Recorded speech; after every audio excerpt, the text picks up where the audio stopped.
Am I a man? Am I a baby?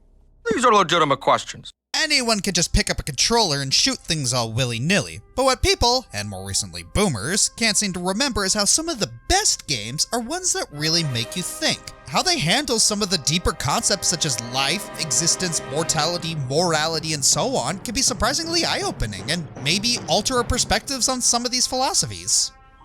Gosh, it's true! You don't need to fear the dark. Just need to fear the twisted, trippy pictures that your imagination makes. Okay, yeah, bad example. But my point still stands, and today we're leaving our Plato caves and looking back at some of the games that really shed new light on the deeper concepts of life and made us wonder, what if Socrates worked at EA? Of course, then they'd actually be able to think.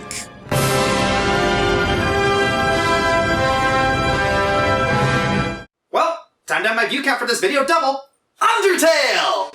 So, if you ever wondered what the consequences of killing every monster in an RPG for the sake of levels and strength were, well, you're probably thinking of an excuse of why you hate grinding. But for everyone else, there is Undertale. Let's be honest, most people who have heard of this game know all about the philosophical queries that this game possesses. Should you kill everything you come across? If yes, well, then you're gonna have a bad time. If no, would becoming friends with everyone lead to a happy ending? If you go somewhere in between those two, will you really get a good ending? Oh yeah, just wait until you get to the fan debates over which ending you're supposed to go for. We're reading it wrong! Games bring moral choices like this to the forefront all the time. The difference here is that the game will remember. If you kill Toriel and restart, not only will Flowey berate you, your own silent protagonist will remember, giving Toriel a weird look. It's a game that will memorize even multiple playthroughs, and even if you restart, the game will always remember. Because no matter how much you restart, if you go for the genocide ending just to see what happens and go back to true pacifist, the game will make you remember what you did. Honestly, Undertale's approach to this is fairly simple in theory and doesn't bring anything that complicated to make you think about. You kill, Sans kills you. You spare, you get a happy ending. You kill, then spare, Chara comes and murders everyone. But that simplicity is what makes it so appealing and easy to understand.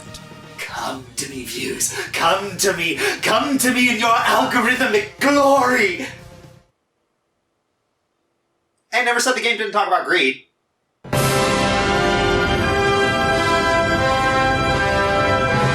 Dark Souls is a tough game. Lose your focus during combat and there's a good chance you'll be dead in seconds. Most people will put all their attention on just the fighting, but if you look into it, there's a fairly detailed story with its fair share of provoking themes. Most notable of which is fatalism and existentialism. In the world of Lordran, the inhabitants are undead who are cursed with eternal life, and if they don't obtain humanity through some means, they're doomed to walk the earth as mindless hollows, which brings to mind the circumstances that we're faced with through no choice of our own in our lives. This is best shown through the game's boss fights. Take the fight against Artorias, for example. You're not fighting some evil dark knight. You're fighting a hero who fell to darkness. Or Gwyn, whose fight feels less like the ultimate test of your skills and more like you're putting an old man out of his misery. And then you get to the ending. Do you continue the never-ending cycle of death and despair that's plagued the world? Or do you plunge the world into darkness and become its new ruler? And then Artorias of the Abyss comes into the equation, adding even more ambiguity to— oh come on, did I just get ganked again? So yeah, not a particularly happy entry, but it definitely hits the ideals of nihilism and existence itself out of the park, as well as force us to ask, if we had the chance to end a life or spare it, what would we do? Honey, I need a funny meme! I'm a mime! Hey, absurdism is a philosophy.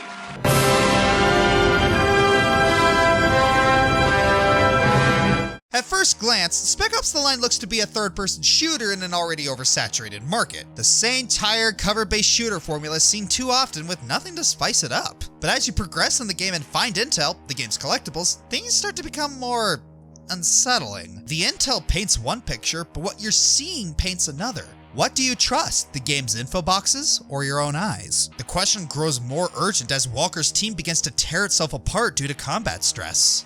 Then comes the white phosphorus seed. Every part of you rails against what the supposed hero of the game does, the deaths he caused. He claims that he had no choice, but there is always a choice. You could stop playing and turn off the game at any point. But you don't. You watch as Walker slowly goes mad, his views of what is real and what isn't coming apart at the seams. Is this the real life? Is this just fantasy? Finally, the mask is lifted and all of Walker's delusions are laid bare. And then the game asks you some questions that you really need to stop and consider. Where is the line of how far you will go to complete some mission? How far do you go before it becomes too far? It takes a strong man to deny what's right in front of him, and it takes a stronger man to make the crucial decision of what's right and wrong. Because like it or not, the answer isn't as black as white as we wish it could be, especially when the world has gone topsy-turvy.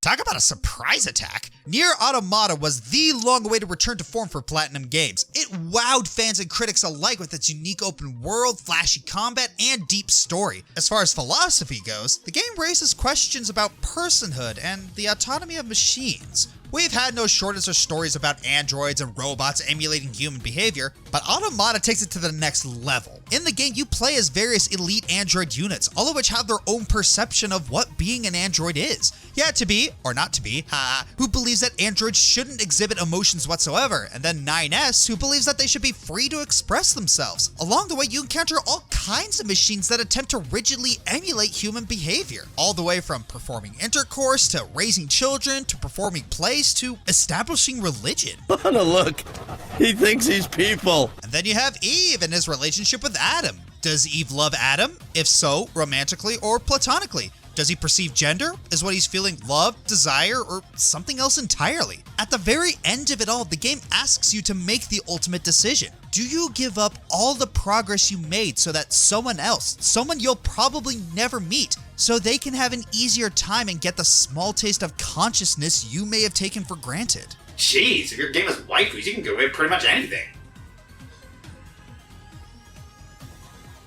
You're all weird!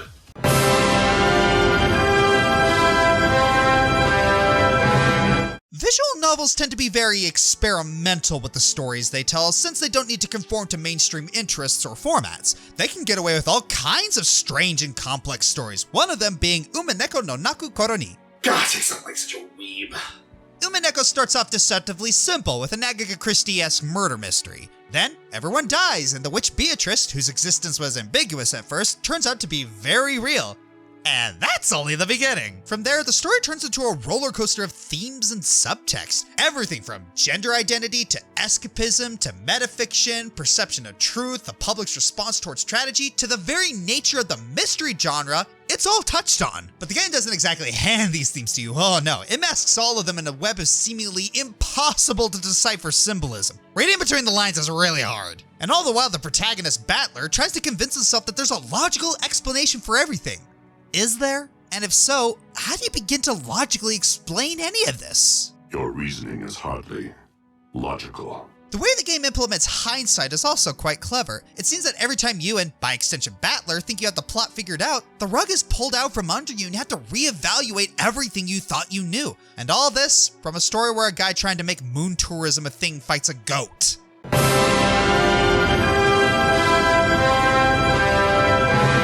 Picture this. You wake up alone in the dark. Nothing surrounds you except an empty abyss, and as you leave, you finally notice the world forming around you. What would be your first reaction? Something like this. Lord of humans! I will rule you all with an iron fist! And that's pretty much the premise for Pneuma Breath of Life. Our nameless protagonist wakes up and is convinced that he is a god who somehow created the universe around him. That'd be a weird thing to wake up to. I'd have hit the snooze button. For the rest of the game, we move forward to what he believes is the ultimate destination, solving puzzles along the way and listen to him ramble about he is a god. And he never shuts up! A few seconds ago there was nothing, but now, here I am, surrounded by trees, ready to hear them fall. Yeah, sounds like a bit of an arrogant stretch, but as you march on, you slowly start to notice that you're not what you think you are. If you were a god, why would you challenge yourself with all these puzzles that you supposedly designed? Why are all these weird eyes following you? If you created everything, why do you know so little about what's around you? And then slowly, it dawns on you. You're not a god. You're a vampire! What the Why else would you not have a reflection? Seriously, you stroll by mirrors and squeaky clean reflective surfaces.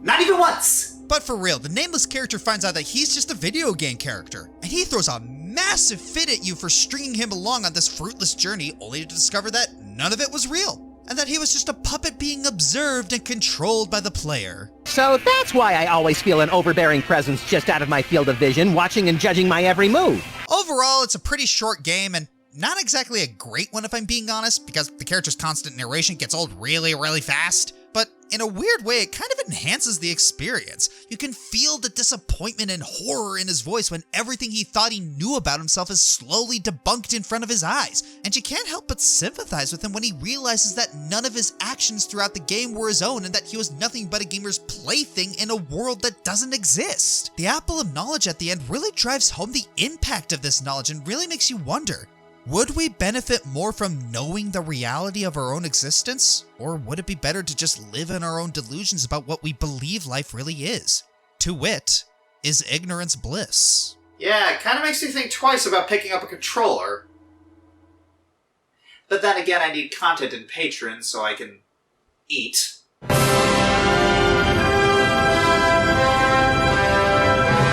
The Metal Gear franchise may have the subtitle Tactical Espionage Action, but it should also include questions the morality of warfare, war profiteering, PTSD, child soldiers, and a slew of other socio-political topics that will make your social studies/ethics school teacher weep. Now, this series is very long, and plenty of other YouTubers have gone on length exploring the subjects this series has brought up, some almost religiously. So instead, let's go over a major highlight for each of the Metal Gear Solid series main entries. In the first one, the excessive using nuclear deterrence as a form of defense, which led to deadlier, more efficient ways of nuclear warfare. In the second one, controlling the spread of information and culling of digital information to force society to believe one truth. And the third, the choice all soldiers must face is their duty to their country, their government, or something else. And the fourth, the automation of warfare and the struggles of soldiers with PTSD. And in the fifth, culture and language can be more powerful weapons in war than anything else. And the list goes on if you include all the side games. Metal Gear Solid tackles many of society's personal questions about war and peace, all while having a dual revolver-wielding Russian cowboy with a very disturbing love for torture and exposition on top of a nuclear supercarrier.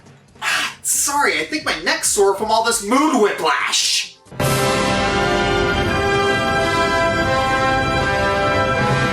Fans of my channel heard me talk about Bioshock before, and yeah, we need to talk about it again. But this time, let's talk about the series as a whole. First up, first game. Would you kindly?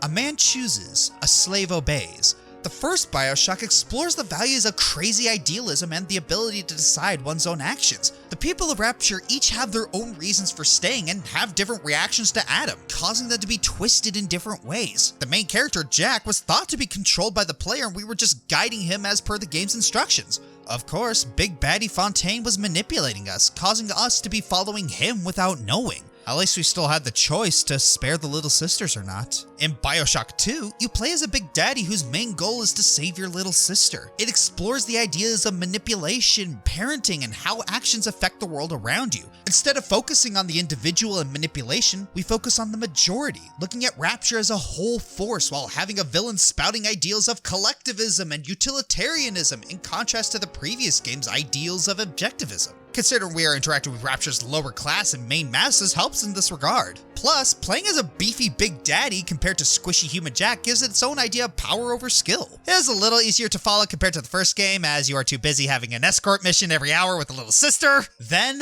Bioshock Infinite. Bring us the girl and wipe away the debt. Well, this jumps back to 11. Radical extremism, religious manipulation and dogmatism, fatalism, constants and variables, parallel universes, and a bunch of other ideas that are so complicated you'll have to look up explanation videos just trying to make sense of it all. Out of the three, this is no question the hardest to follow, but on the other hand, probably the most complex and intriguing. Each new history and travel can show how different things could be when a single choice is taken, compared to just leaving things be or choosing something else. But again, parallel worlds and alternate timelines. We learned from Doctor Who how complicated that can be. This is starting to sound like a bad comic book plot. Bioshock 1 and Infinite are such complicated and story-driven games that either of them could be on the list by themselves, but looking at them collectively combines many ideals that are just not seen in other games, so I had no choice but to bundle them together. Is a man not entitled to the sweat of his brow? Okay, last quote. Come on, it's Bioshock, can you really blame me?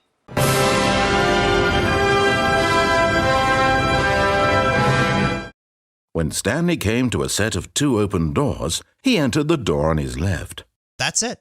That's the whole game. Throughout the entirety of the Stanley Parable, you experience the first-person perspective of a normal office worker all alone in his workplace. No one's there except for him and a dry British narrator. The narrator basically lays out the story of the game, and the player gets to decide. Does he follow along with the disembodied voice? Or march to the rhythm of his own drum and just do whatever? Survey says... maybe. That's really the best answer you're gonna get, because no matter what choice you make, the game just adapts from there, and somehow you end up with one of over 16 different endings. Some of these endings end happily, some of them end tragically, and a select few of them actually break the game in the funniest ways. And then afterward, the game Groundhog Days itself, so Stanley gets to see what other terrible or terrific fate awaits his next string of decisions. So yeah, the game really is a no-brainer to play, but what really sells it is the themes it ends up raising as time marches on. Like, how much control do we really have over our lives? Would we be able to make the right decisions in life if we were left to our own devices? Is there a set endgame we're all approaching no matter what path we take? Are we really making the most out of life? Or are we basically stuck in a rut waiting for some outside force to point us in the direction we're assigned to? You see them too? And what makes it even better is how the game understands how major these questions are and heavily emphasizes their importance. It doesn't try to answer the questions for you though either, letting you come to your own conclusions. And all this is done in a clever, funny, easy to figure out motion. And what a lot of people don't realize about this game is that the first ending you get is usually pretty indicative of what kind of person you are in real life. So try not to do anything stupid. But in his eagerness to prove that he is in control of the story and no one gets to tell him what to do, Stanley leapt from the platform and plunged to his death. Good job, Stanley.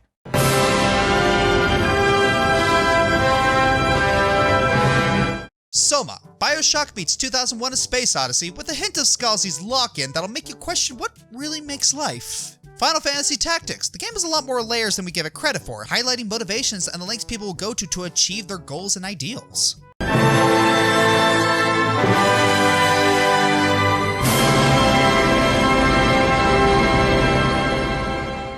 And now we come to the heaviest of questions at the bottom of the barrel. Is it possible for what's supposedly a lifeless object to have some form of humanity? We've seen bits and pieces of this query through all forms of media, but what if we were forced to face it head on? In the Talos Principle, we're shown the perspective of a nameless android in the middle of some gorgeous ancient ruins. For the rest of the game, you go around solving puzzles and collecting Tetris keys while a disembodied voice guides you along the way. Throughout this journey, you come across various text and audio logs that test your philosophical views and leave very cryptic clues on what supposedly happened to humanity. There's also a strange ghost in the machine, trying to get you to fight that disembodied voice. Who should you trust? Along with really engaging puzzles, the reason Talos Principle is at number 1 is because how core the idea of philosophy is to the game. It's almost like a personality quiz, asking you what makes a human and showing observations about human nature. Like how if you put a puzzle in front of someone, they'll be compelled to solve it. The only thing that really bugs me about the game is how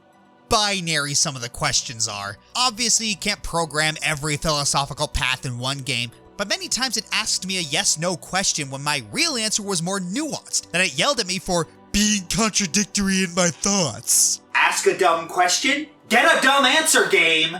But that's just a minor nitpick for what is otherwise a solid Thus Spoke Zarathustra meets the Garden of Eden game. It tosses every question about what we identify as consciousness out there and really challenges what we thought we knew about intelligence and being human. I'm the Fiery Joker, and I just did a whole video of philosophy without making a red versus blue reference. You ever wonder why we're here? I don't know, man. But it keeps me up at night. Ah, there it is. Couldn't resist. Cut!